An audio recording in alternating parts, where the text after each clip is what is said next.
So I just had a good time listening to the a Joe Rogan podcast with some guy named Matthew, whose last name we're gonna find out because I wrote it. This one feels like it's not done. It feels like it needs some kind of text in black right here.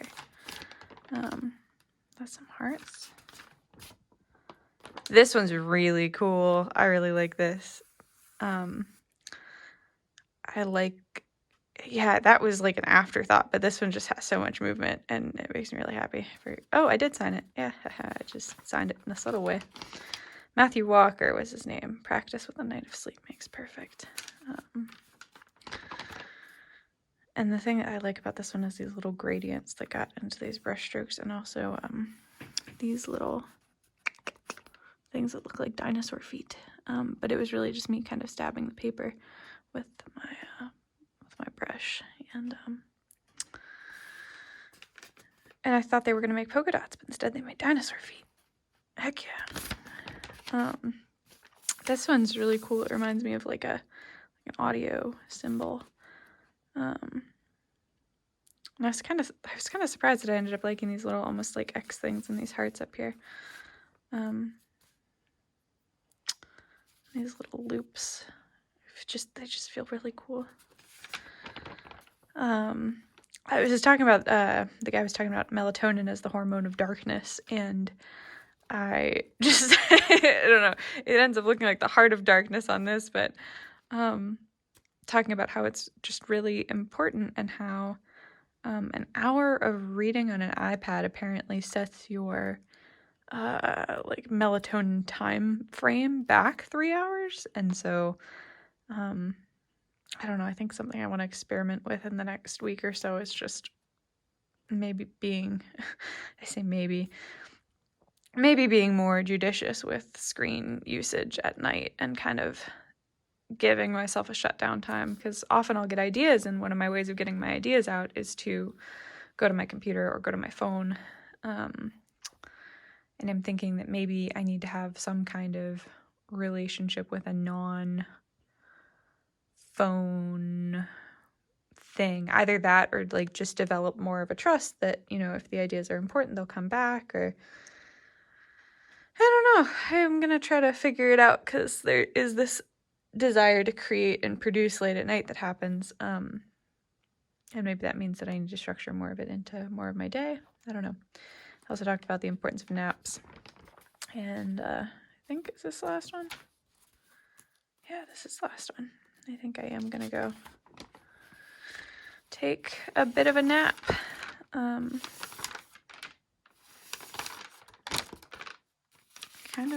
Maybe I'll bring you along with me as I add the final touch on this one. Alright, let's see here. This is it's a promotional Botox pen that I got when I was at like a Spanish camp in, I think somebody's parent was a pharmacy, drug company rep of some kind, and brought those as like a prize for some kind of, what do you call it? Not arcade, like festival, carnival game thing that we were doing. And this is just proof that you don't need some fancy palette. These are like inexpensive watercolors that I had gotten as a gift on a pretty gold edge plate from our local thrift store. So it doesn't have to be fancy. I do like this brush though. And the brush was, I guess it would be expensive for a brush. You could get a pack of brushes for this much, but it's, I think it was like $7 or something. But the bristles are just so responsive, like just for comparison, if you're trying to figure out what people mean by responsive bristles, not so much. They can still do really cool things, but this one is just so bouncy. And you know, it still ends up with a little bit of a bend to it, but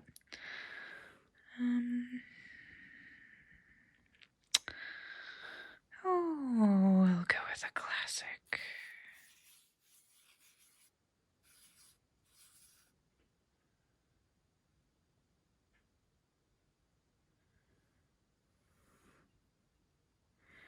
I think actually we're just going to do a 2-word sentence.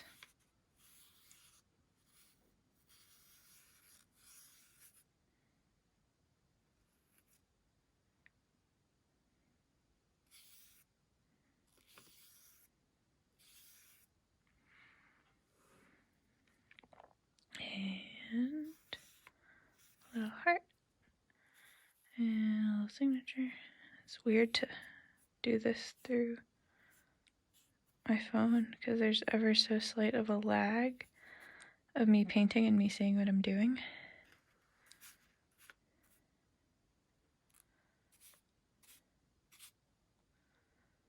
I feel like there needs to be a couple more little stripedy bits. Is that enough? One more? Yeah, one more. Another.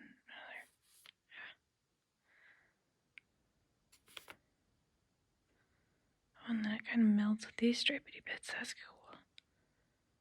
Another heart, maybe right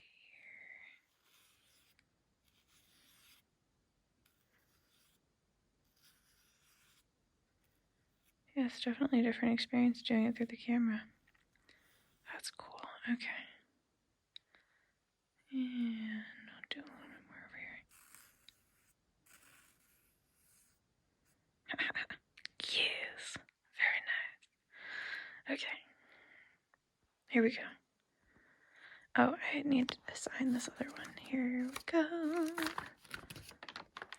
This one I want to do it kind of a gray so that it matches.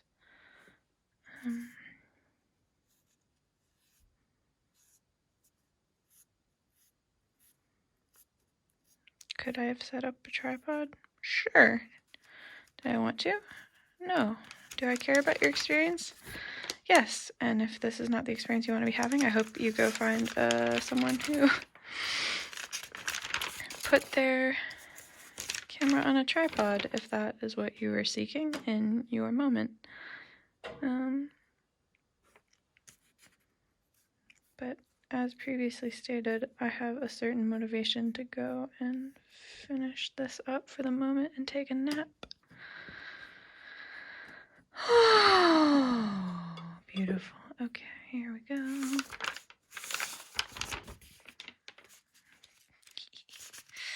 Part of me wants to add some more stripes to this. And so, just a thought for anybody who might be helped by it.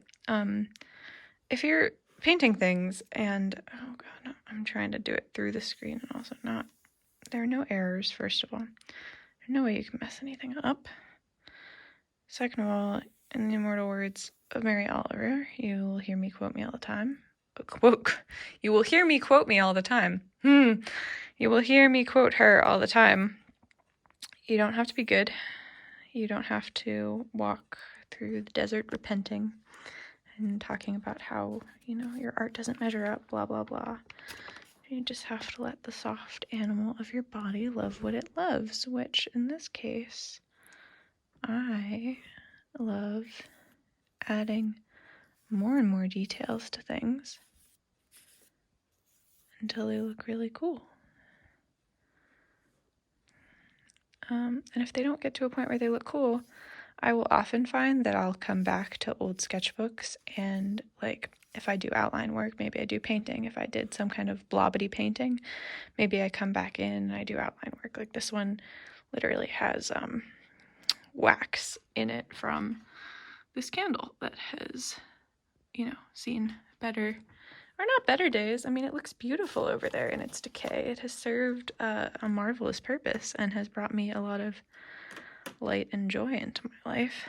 If anybody knows what to do with candle nubbins, I would love to know, because it always feels a little bit sad throwing out the wax, and I try to burn them as skillfully as possible and let them burn for a little while, and don't just let them kind of tunnel and waste the wax that way. But beyond artistic reuse, if there's a way to reform them into some kind of like Franken candle, I I would love to know that, but I'm probably not going to go look up those kind of tutorials myself right the heck now.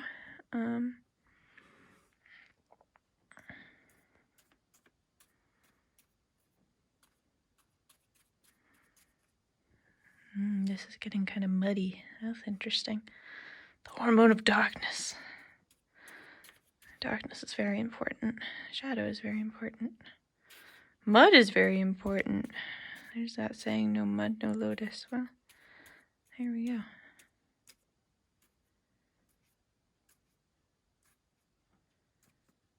This is so fascinating, painting through the screen. Okay. I feel like there are more dots needed amidst the hearts.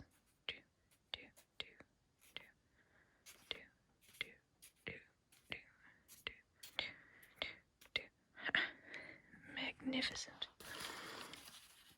It needs more green now. See, this is what happens.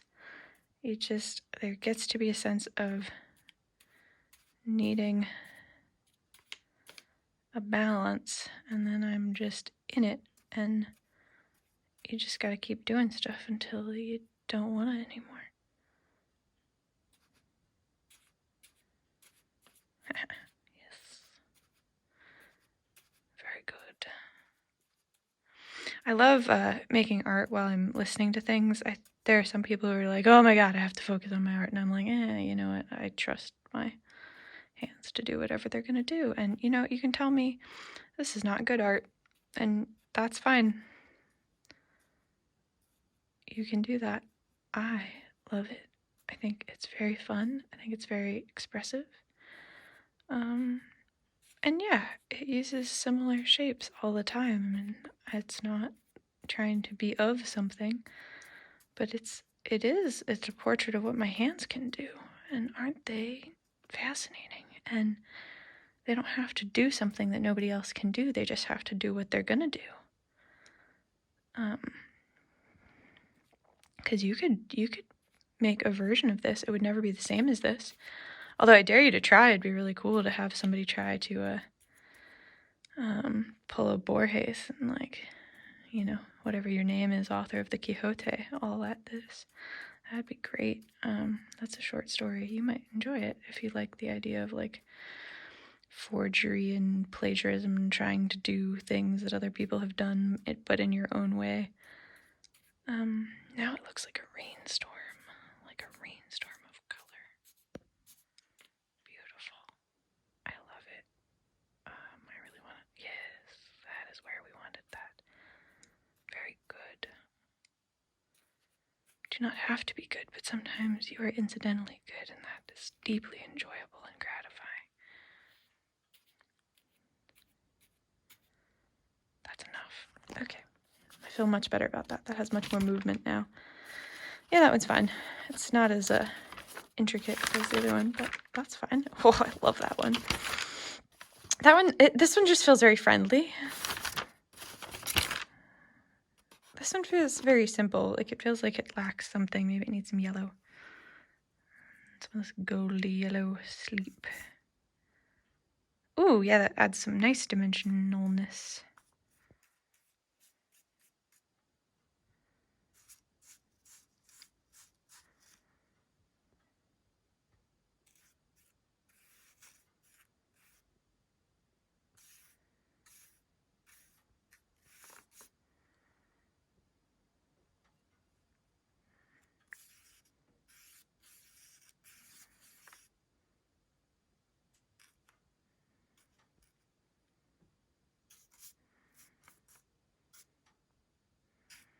I feel like maybe I made it worse.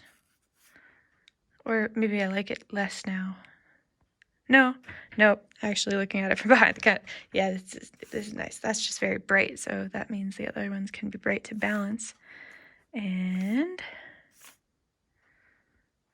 I made it worse again.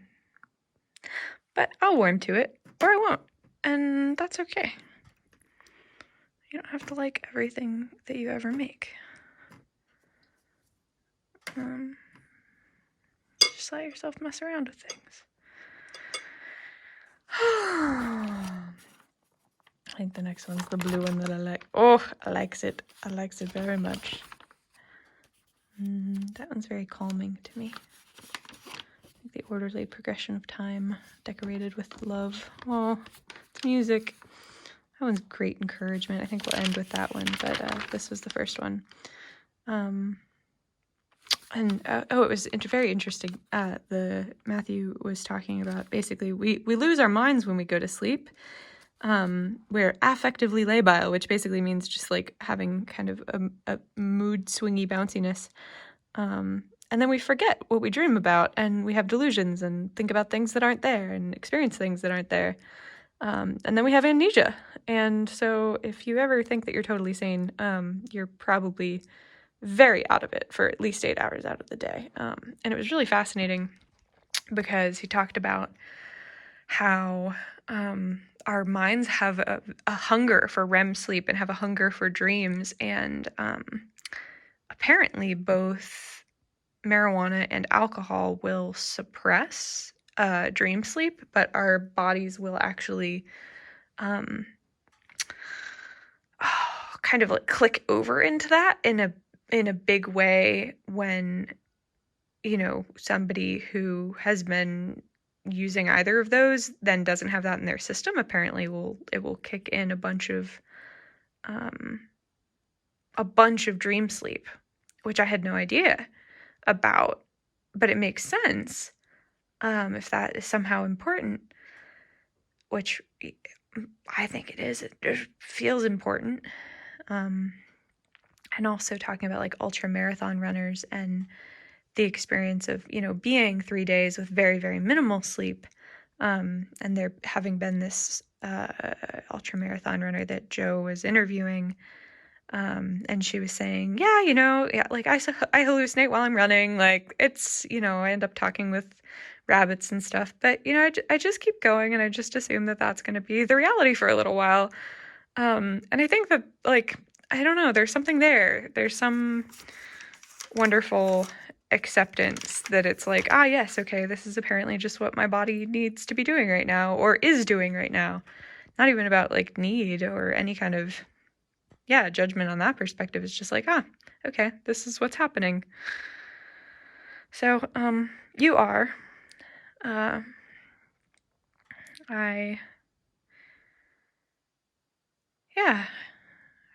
enjoy your existence, and mine. This was very fun.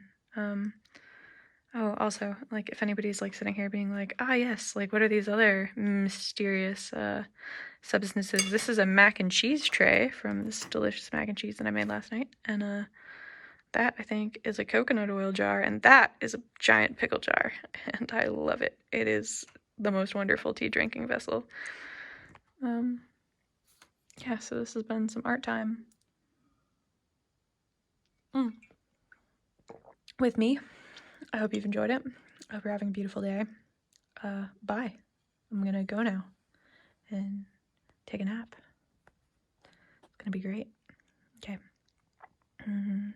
Oh, also I folded some laundry this morning, which is another thing that's happening in peripheral vision. So if you have any laundry you need to fold, go you.